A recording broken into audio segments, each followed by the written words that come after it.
Olá pessoal, estamos aqui em mais um encontro para falar sobre Conceição Evaristo. Deixa eu colocar aqui para gravar também no meu celular para não correr o risco e perder.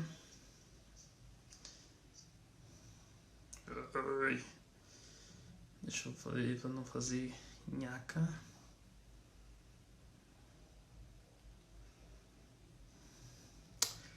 Aí, tá gravando aqui agora também. E deixa eu chamar o convidado de hoje, meu amigo Robson. Dr. Robson, cadê você, Robson? Será que eu avisei ele que era na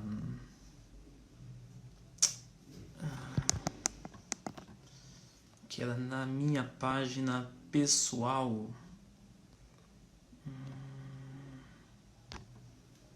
Deixa eu mandar uma mensagem para garantir.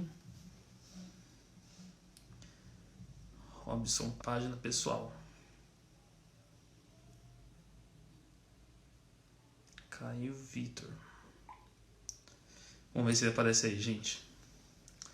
Nosso penúltimo encontro sobre o livro da Conceição Evaristo, Olhos da Água. E depois a gente começa um outro livro aí no momento adequado. Dr. Robson.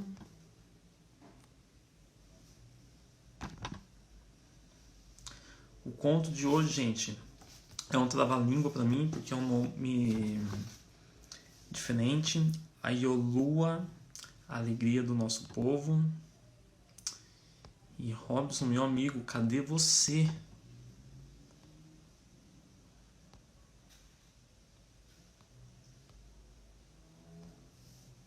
Aê, Robson.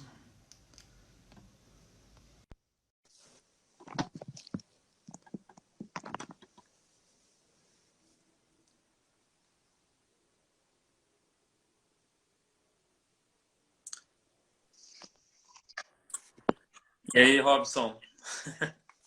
Cheguei, desculpa o atraso. Imagina, eu esqueci de avisar que era nessa página, não na do Literacy. Eu acho que eu esqueci de te avisar isso. Então, eu estava lá no Literacy. Não, lá na verdade eu solto os podcasts. Então daqui eu vou virar, vai virar um podcast também, o áudio, e aí eu solto lá. Mas as lives por enquanto seguem aqui. Tudo certo, meu amigo? Beleza, parceiro. Beleza, obrigado, viu? Muito bom te rever e bater esse papo contigo. Imagina, a Fatiminha aqui, ó, mandando um oi. Fátima. Bom, para quem não conhece o Robson, já nos cruzamos aí nos caminhos da educação, né, Robson? E eu fiz o convite para ele trabalhar com um conto da Conceição e que o título do conto é A Iolua, Alegria do Nosso Povo. Robson, para quem não te conhece, quem que é você? Caio, muito legal te reencontrar, né? A gente realmente trabalhamos juntos lá em Londrina. Bom, eu sou um pastor cristão, pastoreando uma comunidade aqui em Marília, e também sou diretor pedagógico. E então a minha formação é tanto na área teológica como também na área pedagógica, né? Na área educacional. E você curtiu o conto, Robson? E aí, como foi a experiência? Olha, Caio, eu assim, eu fiz um exercício muito legal. Eu não conhecia a Conceição Evaristo, até me sinto um pouco envergonhado de falar isso. É como se eu ouvisse o meu avô e meu pai falando assim: menino, como que você não conhece a Conceição? E, mas não conhecia, não tinha lido nada da Conceição Evaristo ainda. E aí então eu recebi o conto e aí eu fiz uma atividade muito legal, que eu li o conto sempre antes de dormir. E não li nada mais da Conceição Evaristo. Eu fiz questão de não entrar em nenhum site e esconder o meu desconhecimento com qualquer informação. O que eu conheço hoje da Conceição Evaristo é só e tudo pelo conto Aiolua.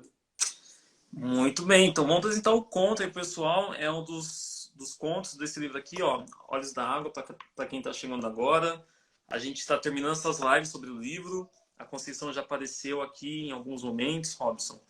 Mas vou falar então um pouco desse enredo, na verdade, desse conto. É um dos contos mais curtos, creio eu não lembro agora de cabeça, mas é extremamente curto, e que vai falar sobre o nascimento dessa menina Ayolua, que é um nascimento esperado por toda uma comunidade, que quando ela vem acaba trazendo vida para toda essa comunidade.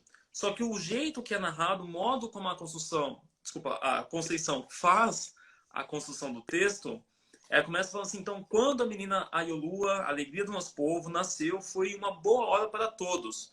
E aí ela vem nesse processo de justificar, né, uma certa argumentação que ela traz ali, por que foi uma boa hora para todos. Então a gente vai ver que é uma comunidade quilombo, a gente acredita, né, que tinha muitas pessoas velhas e que a ausência da vida estava fazendo com que elas perdessem a esperança de viver também. E aí a gente teve morte de várias pessoas, vários idosos, homens, depois mulheres, jovens também acabaram morrendo nesse processo, se matando. E aí até que uma dessas meninas, que vai ser a Bamidele, engravida, e aí então nós temos o nascimento trazendo vida novamente para esse povoado, e que eles estão conscientes de que, embora o nascimento represente a vida, né, os problemas não acabaram. Então eles estão no olho, assim, quando chegar a dor, o olho chora e o outro fica de olho aí no futuro, no que está acontecendo. Curtiu a leitura? Muito legal. Assim, os nomes que a Conceição escolhe, né? Ela escolhe com muito carinho os nomes dos personagens, né? Porque Amidele é Esperança, né? Que é a mãe da Sim. Iolua, e a Iolua traz a ideia da alegria, né? Então, num vilarejo que realmente nos passa a ideia de uma vila quilombola, esse grupo de pessoas estão vivendo uma situação de falta de recursos, recursos emocionais, recursos relacionais, recursos básicos da própria natureza, e de repente, no meio desse vilarejo, tem um nascimento, e o nascimento é de uma mulher que se chama Esperança, e ela então traz à luz a alegria, né? Eu gostei muito, Caio, do texto. Esse texto foi um presente para mim, até te mandei por WhatsApp isso, porque eu estava num momento muito, muito angustiante quando você me enviou esse texto. Então foi um presente para mim esse texto, porque a Conceição Evaristo, ela diz que a vida desse vilarejo, ela cita que há muito tempo a vida desse vilarejo estava pitimbada, né? Fazendo uso de uma expressão afro, que quer dizer falta de recursos, vida dura, né? E a minha vida também estava um pouco assim quando eu recebi esse texto, porque eu estava participando muito de lives a respeito de racismo, enfim, lendo muito sobre racismo estrutural, toda a caminhada da construção histórica desse mal social. Então, a gente fica um pouco aqui angustiado quando a gente vê o tamanho do monstro, né? Sim. Então eu estava pitimbado. De repente você me manda esse texto, e é muito legal que esse texto, então, ele é muito importante para ser lido nesse contexto que nós estamos vivendo mundial, que nós estamos, querendo ou não, perdendo a esperança, né? E é engraçado porque, assim, na outra sequência de lives que nós fizemos, há 2 semanas, foram textos bem críticos, ácidos em relação ao racismo estrutural, à desigualdade social.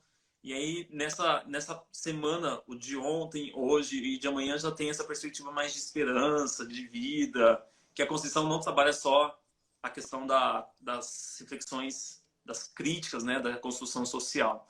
Então, esse conto já é um conto que mais leve, vamos dizer assim, né? Então, eu selecionei ele, na verdade, pensando em você, que eu acho que você poderia contribuir muito para fazer uma releitura do conto. Justifico aqui novamente a seleção dos meus convidados, que eu não fico só trazendo professores de literatura, porque senão a análise fica muito mais literária. E o texto, em cada pessoa, ele tem um impacto. Então, cada leitor vai ser um novo texto. E aí, por isso que eu trago você aqui, para conhecer qual que é o seu texto a partir da leitura da Conceição Evaristo. E aí eu fiz uma sequência aqui pra gente falando algumas coisas e tudo mais, tá?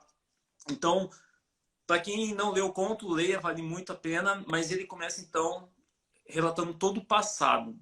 E aí eu acho interessante porque já é uma marca da Conceição trazer essa ideia da ancestralidade, do passado, só que é um passado que, embora seja distante, ele se relaciona bastante com os dias de hoje, ela vai trazer um pouco a figura das pessoas mais velhas.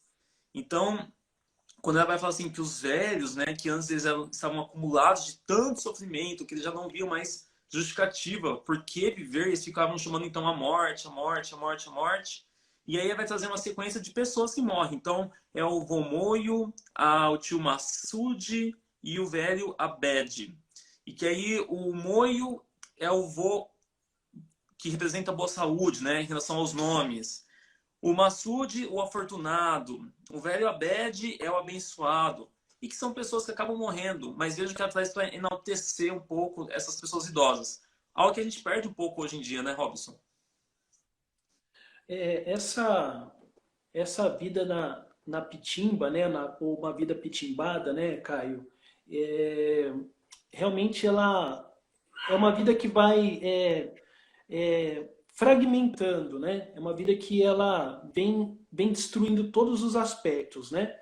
E eu penso que é bem isso, assim. Até eu escrevi uma frase aqui, ó. Só quem vive na pitimba sente e vê a dor da pitimba, deseja pegar a Iolua no colo. Assim, só quem sofre, só quem está vivendo um momento de tamanho escassez, deseja que a Iolua venha, que venha uma mudança, né? Ah, e essa vida pitimbada, é legal que a Conceição ela vem trabalhando toda uma construção que fala que afeta a natureza, né? A natureza míngua, e logo depois da natureza, ela logo coloca os mais velhos, né? Então ela coloca e dá uma ideia assim, se a gente relacionar a natureza com a terra, né? A gente coloca os mais velhos como a raiz, né? E dos mais velhos sai todo o ramo da comunidade, enfim, né? E realmente, esses mais velhos, eles sofrem muito, né? A frase que ela coloca em relação aos mais velhos é que do passado não reconheciam nada no presente. Olha que angústia isso. E aí esses velhos que não reconhecem nada do passado no presente começam a clamar pela morte e a todo instante eles partem, né? E sabe, Flávio, Caio, o que eu lembrei? Do suicídio do ator Flávio Migliaccio. O ator Flávio Migliaccio, né, infelizmente se suicidou e ele deixou uma carta, e não sei se você sabe, mas na carta tem uma frase assim: desculpe, mas não deu. A velhice nesse país é um caos, como tudo aqui. A humanidade não deu certo. Eu tive a impressão que foram 85 anos jogados fora num país como esse. Essa angústia do ator Flávio Migliaccio, a Conceição Evaristo transmitiu aqui quando ela coloca a frase, né? Que a luta desses velhos, o seu fazer, o seu saber, tudo parecia ter se perdido no tempo. Então, ela, de alguma maneira, ela denuncia aqui uma realidade pitimbada que vai tragando as vidas e machuca principalmente a vida dos idosos, né, que não reconhecem no presente nada daquilo que viveram no passado, né, não tem lugar nesse mundo. Existe uma certa banalização, né, do idoso hoje e falta políticas públicas, discussão isso no ambiente educacional, social, enfim, todas as instâncias. Às vezes eu brinco com meus alunos que é um receio que eu tenho, né? É o que vai ser da minha velhice aqui nesse país. Quando eu ainda pegava ônibus para ir para a universidade, eu via o quanto que era comum no ambiente universitário, que você acredita que são pessoas que são mais inteligentes, que você viam pessoas que não davam espaço para o idoso, ficava lá em pé, no ônibus, a senhora lá, né, quase caindo dentro do ônibus, e havia essa banalização. É como se eles não se reconhecessem nesse mundo do século XXI, vamos dizer assim, né? E eu acho legal que ela coloca assim, né, seguindo essa frase que você mencionou. Suas lutas, seu fazer e saber, tudo parecia ter se perdido no tempo. E eu estava até conversando com minha mãe agora há pouco, o quanto que num momento, num passado não tão distante, cabia às pessoas mais velhas a sabedoria da casa, né? Eram os conselheiros. Então, depois que eles terminavam suas atividades, cabia a eles essa questão de dar os conselhos, de dar a ordem, permitir, não permitir. E hoje, como colocado ali, existe uma certa invisibilidade do idoso na sociedade. E ela coloca, né, que não são só os homens que morreram, ela vai colocar algumas mulheres também que morreram, que almejaram a morte. E aí vai ser a vovó Amina, que ela vai se ver como uma pessoa pacífica, a tia Sally, que é uma mulher forte, como um elefante, a mamãe... Ai, meu Deus, o que você viu aqui? Eu não consigo ler. A mamãe que morre agora, Achou aí? a Santea, mãe Santea, que é a mulher de guerra, a guerreira, e ainda a Malika, que é a rainha. Malika. E aí eu acho interessante que quando ela traz essas mulheres, ela coloca num outro patamar, né? Não coloca as mulheres como inferiores aos homens, pelo contrário, são superiores. Porque um era tinha boa saúde, um afortunado e abençoado. Mas as pacíficas, as lutadoras, as guerreiras, as rainhas, são as mulheres que também não aguentaram essa realidade e ficaram aí chamando a morte, a morte, a morte, até que partiram nessa viagem, como coloca a Conceição. ela, ela, ela traz toda essa questão matriarcal, né, das comunidades africanas, né, a força do feminino e como a força do feminino nas culturas africanas é essencial, né? Na verdade, não há uma briga sobre uma questão do lugar do feminino, porque há um reconhecimento da sua essencialidade, né? Então, assim, ela aborda isso e ela vai denunciando que mesmo essas mulheres que têm toda essa força essencial, importante para a comunidade, nessa vida pitimbada, elas vão perdendo a credibilidade ou a autocredibilidade, né? Elas vão não mais acreditando na eficácia de si próprias, né? Então são mulheres que têm nos seus próprios nomes toda essa função social, essa força, essa herança, essa ancestralidade, mas elas estão perdendo força. E eu lembrei de um outro conto, Caio, não sei se você conhece o conto do James Aggrey, que é um educador popular de Gana, que ele contou aquela história da águia que se esqueceu de voar. E aí há toda uma construção para que essa águia, que foi educada por galinhas, se veja de novo como águia. E essa história, o Jamie Aggrey, ele contou no contexto da África do Sul, no domínio colonial inglês, quando ele queria falar para os africanos da força que eles tinham se esquecido do passado, né? Então, quando eu estava lembrando, me ocorreu agora, quando você estava falando desses nomes, dessas mulheres que têm toda uma... Elas são águias, né? Sim. Elas são águias. Mas essa cultura pitimbada vai lhes podando as asas, vai lhes extraindo a força, e aí a gente precisa olhar nos olhos dela e falar assim, olha, vocês são águias, vocês são fortes, né? Então é todo um drama que a Conceição Evaristo vai colocando, porque você começa a ficar ansioso, né? Você fala assim, poxa, meu Deus, onde vai estar essa esperança? Quando que vai chegar essa alegria, né? Quando começa, né? Porque até agora só morte, morte, morte. Sim, E uma morte que sim. aparece também em pessoas mais jovens, né? É, a, como eu disse assim, eu vou continuar nessa construção que ela faz, né? Ela parte da natureza, vai para a raiz, Uma que avó. é os mais velhos, né? E aí agora ela começa a chegar no tronco ou nos brotos que são os jovens, né? E ela mostra que é toda uma relação sistêmica, vamos falar assim, né? Há uma correlação, uma codependência dos mais velhos em relação aos mais jovens, né? Sim. E eu acho que é bem isso que a nossa cultura hoje banaliza. Há pouco tempo, Caio, semana retrasada, eu perdi minha avó com 95 anos. E minha avó, nós estávamos no velório, né? E ali a gente refletia muito isso, do papel fundamental da minha avó como um tronco mesmo da árvore genealógica da nossa família, né? Sim. Então, assim, é, há uma força em mim que está totalmente ligada aos meus antepassados, né?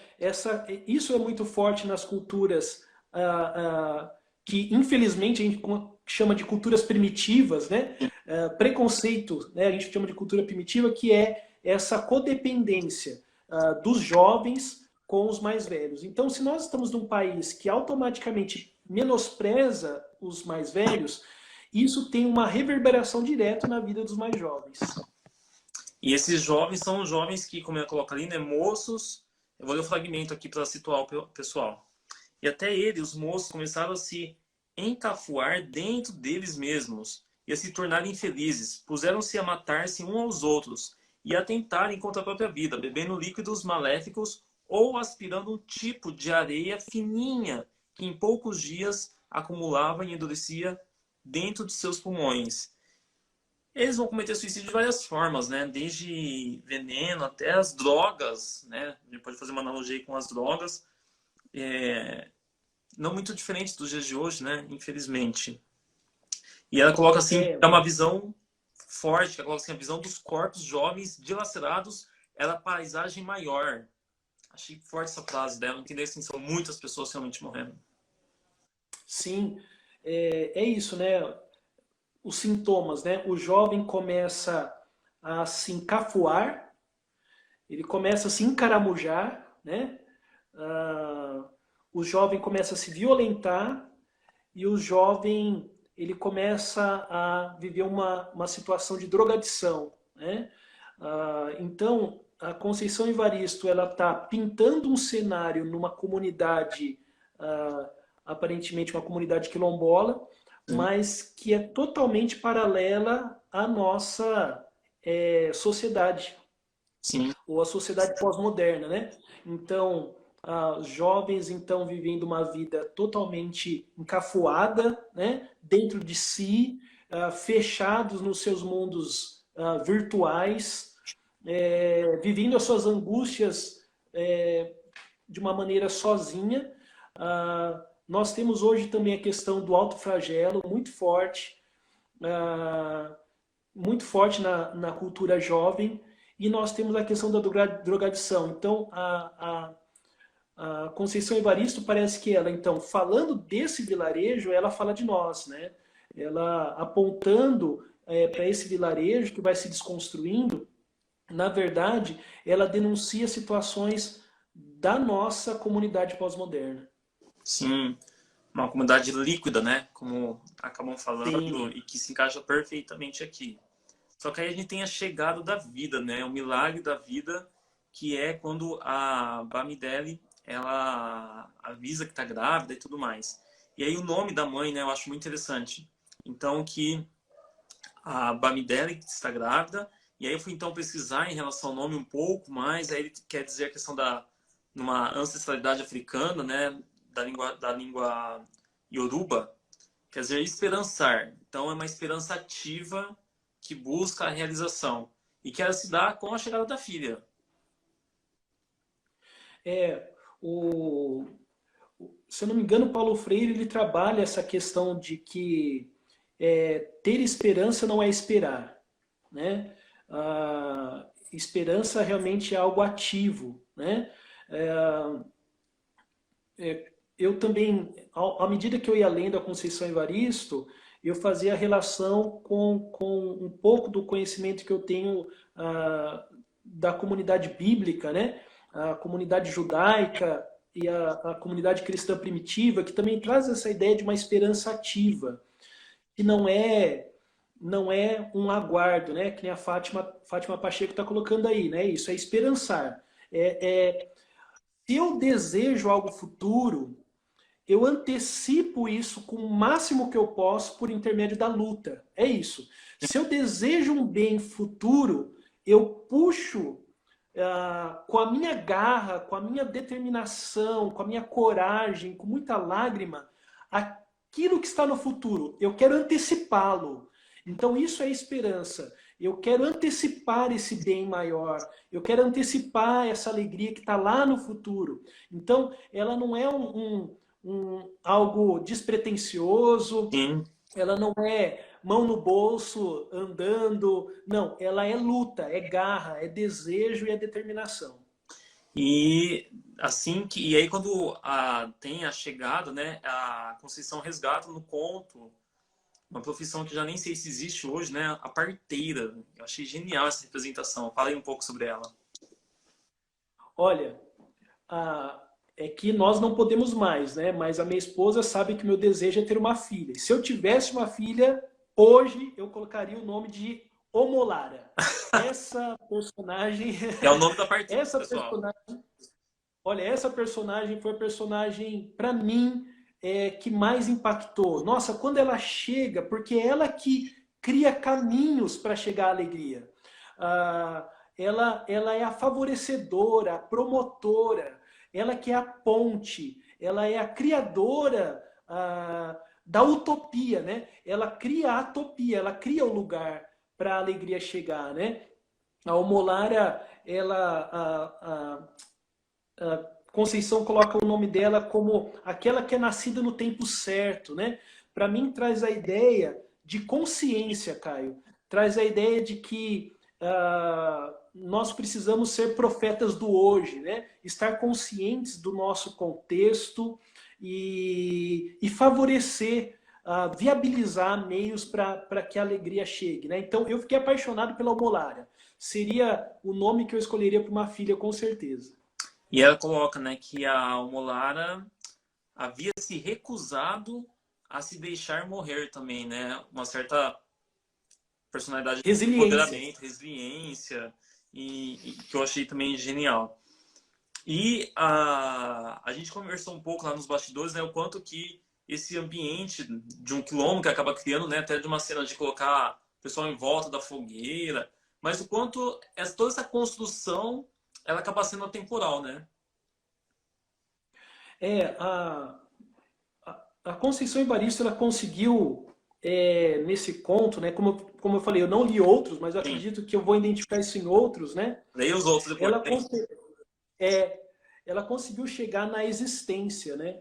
Quando você chega na existência, quando você chega em dores existenciais, em conflitos existenciais, você se torna temporal. Então, ela a princípio começa assim pintar um vilarejo quilombola com nomes africanos, enfim, fala da fogueira, Sim.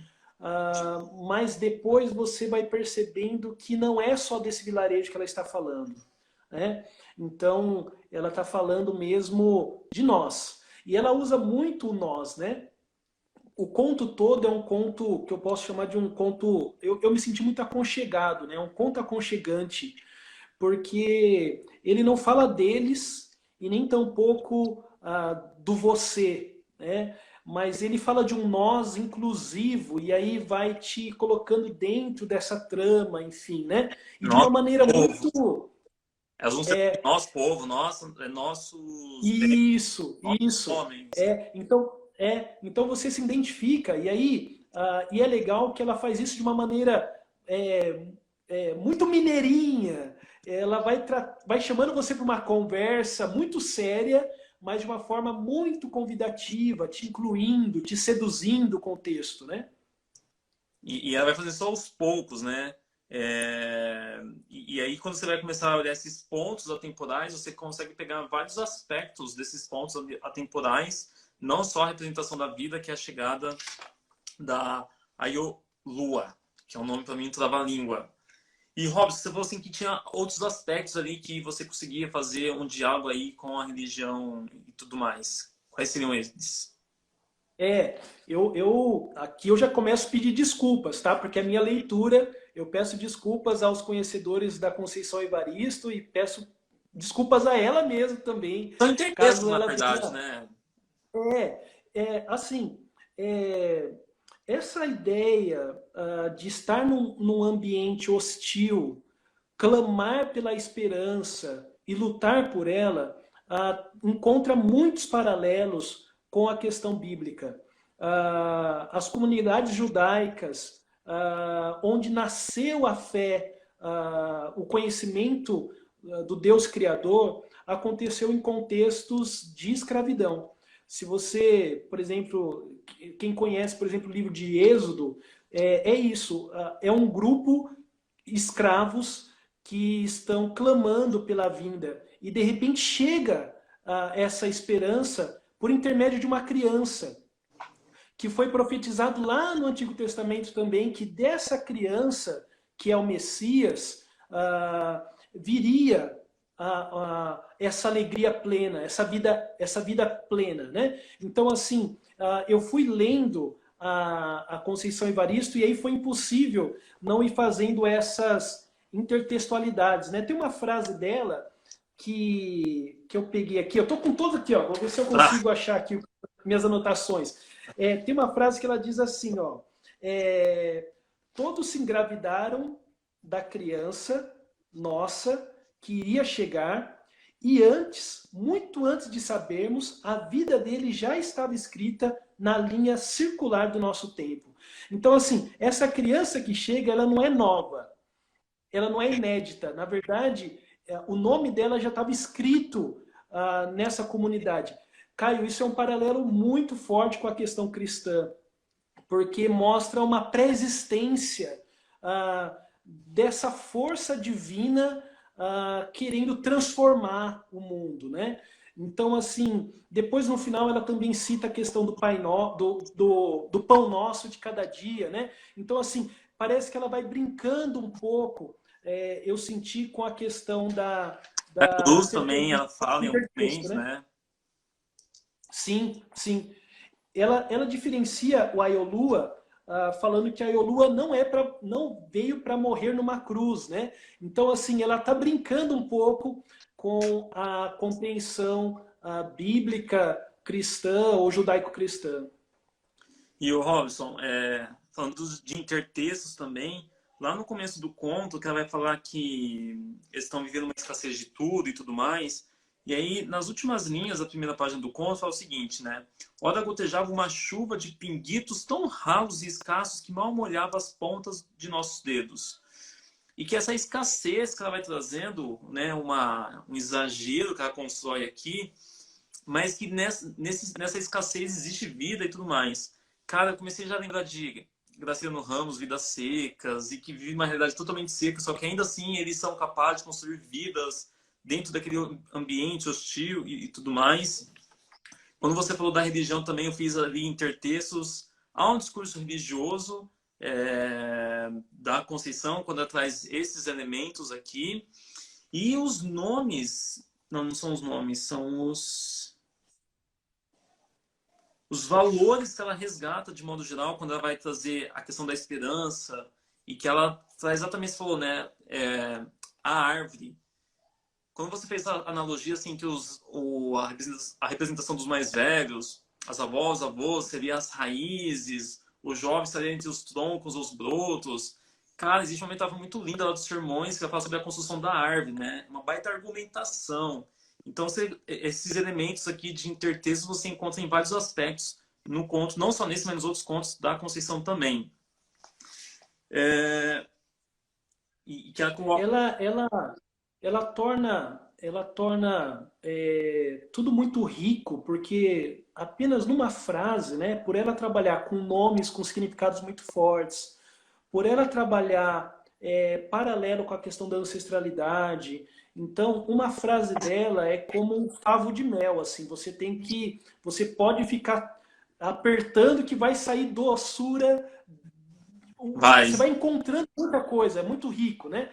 É, eu acredito, né? Como eu falei, eu conheço a Conceição Evaristo desse conto, né?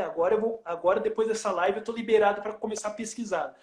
Eu acredito que aí como eu falei, é o que eu estou lendo dela, que ela teve vivências muito fortes, né? Sim, Eu acredito que a história dela, porque só quem tem uma história de sofrimento, de observação, de resiliência, que consegue colocar isso de uma forma textual, né? alguém até mencionou assim, a Conceição ela prega um conceito chamado escrevivência.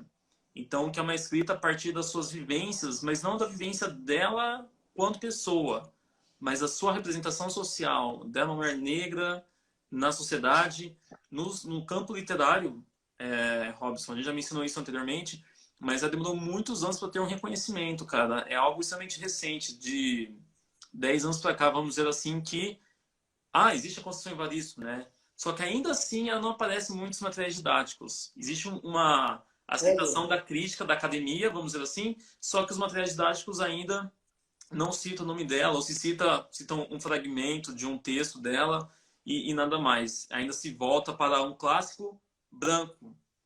Em algum momento eu mencionei também, só a título de curiosidade, mas a história da literatura nos materiais didáticos, eles tentaram embranquecer o máximo possível os autores. Então, Machado de Assis era branco em várias capas.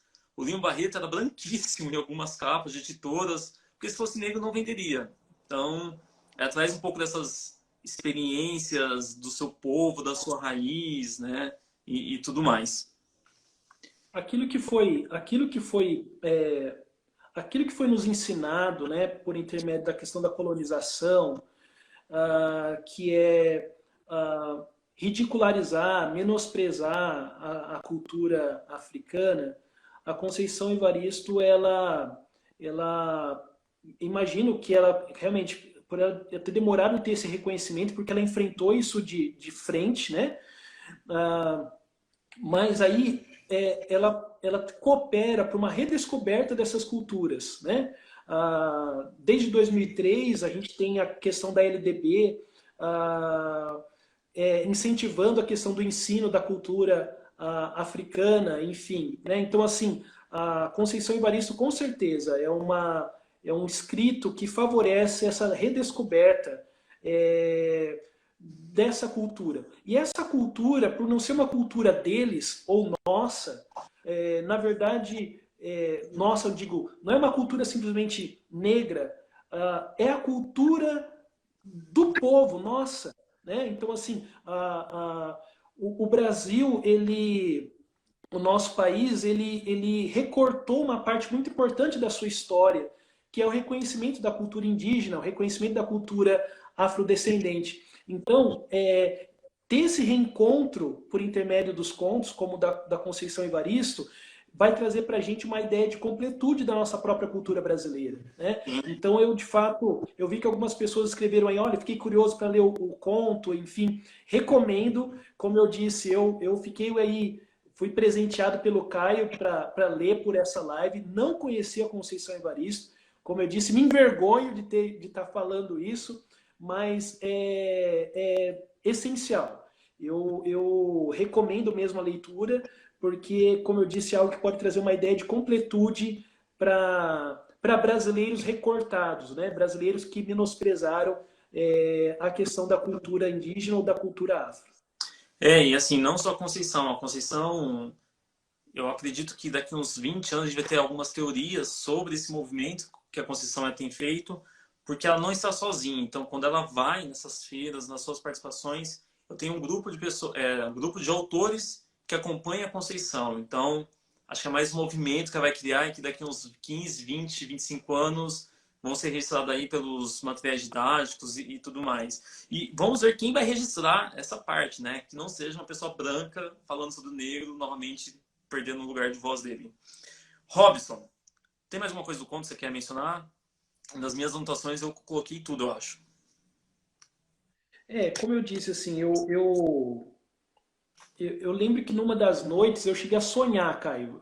Como eu falei, né, eu escolhi sempre antes da noite ler, né? Sim. E li realmente durante toda essa semana, né? Pelo menos uma vez antes de dormir eu lia, né?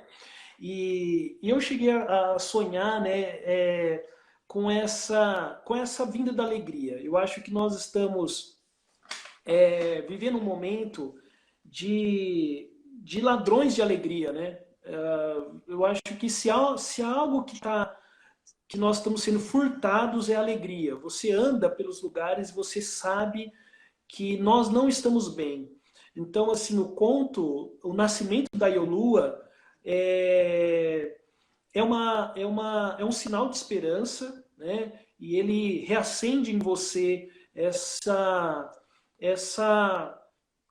não sei se é o termo correto, mas como eu falei, é o termo que eu utilizo, essa fé, né? Essa crença, essa resiliência, né? Então, assim, a vinda da Iolua, ou a alegria, é fundamental.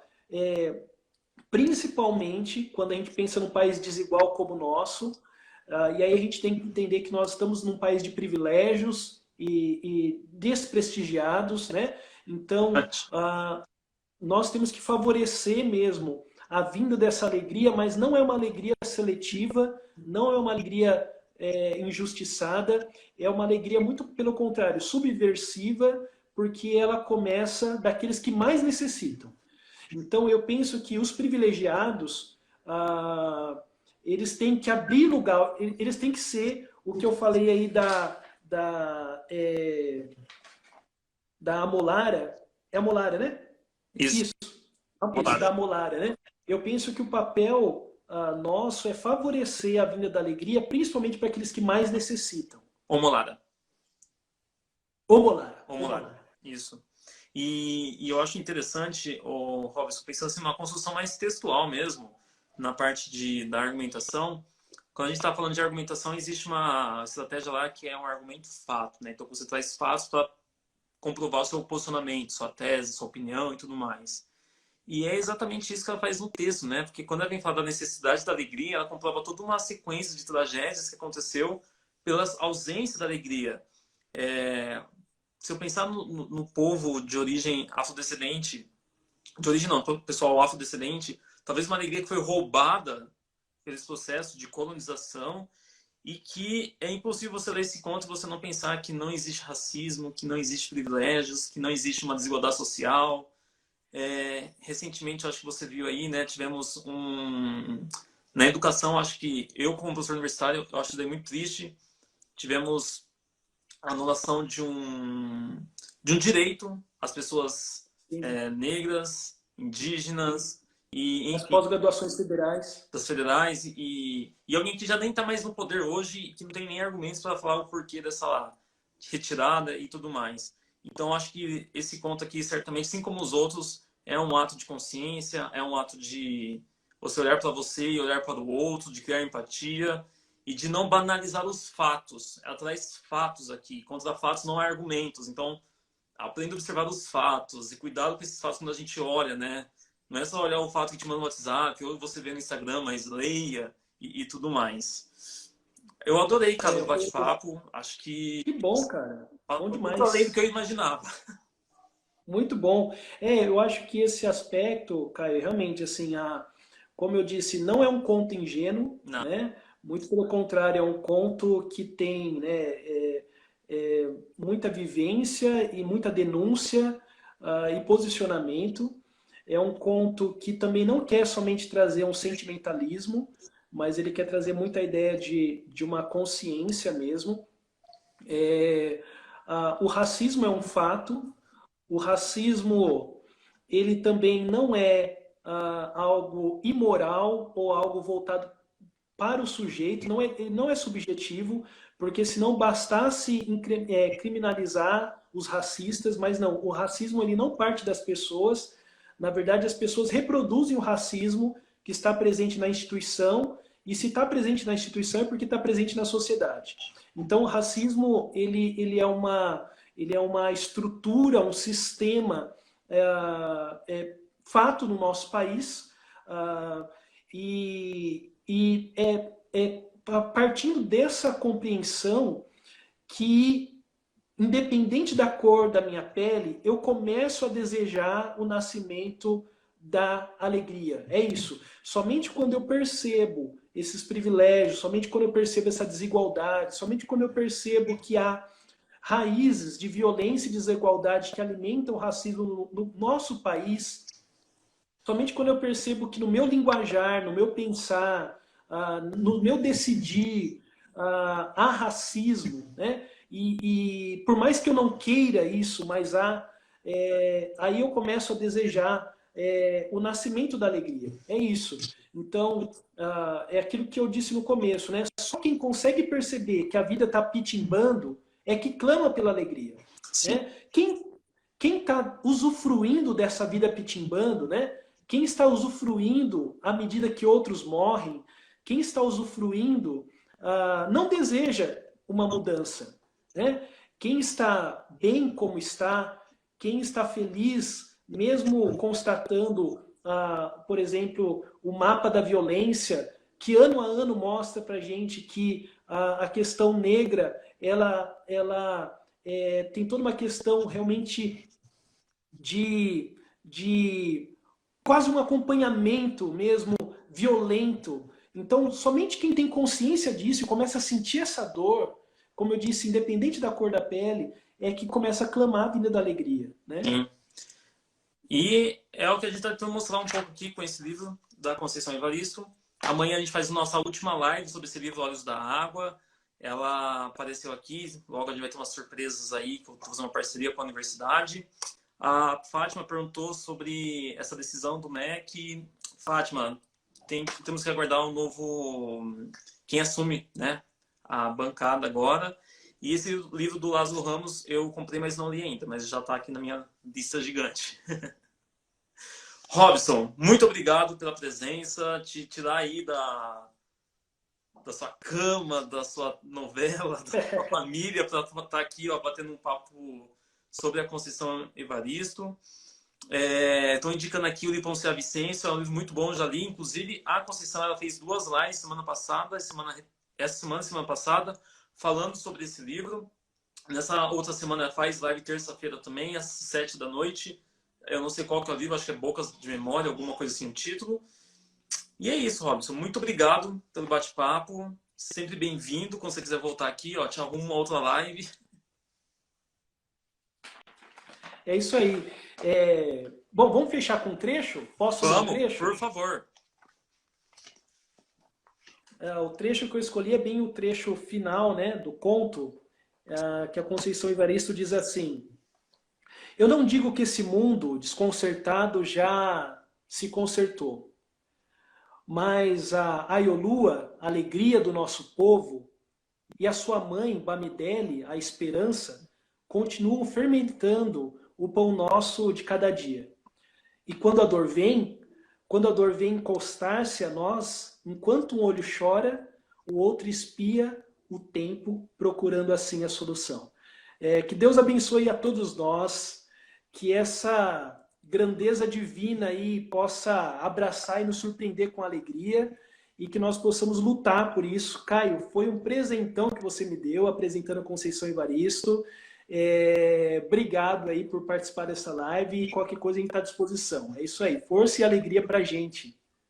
Valeu, Robson, brigadão. E amanhã está convidado, amanhã a gente faz a nossa última live aí sobre a Conceição do livro Olhos da Água. Eu vou estar junto.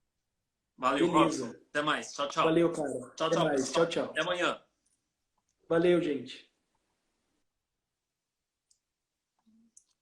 Agora tem que fechar aqui.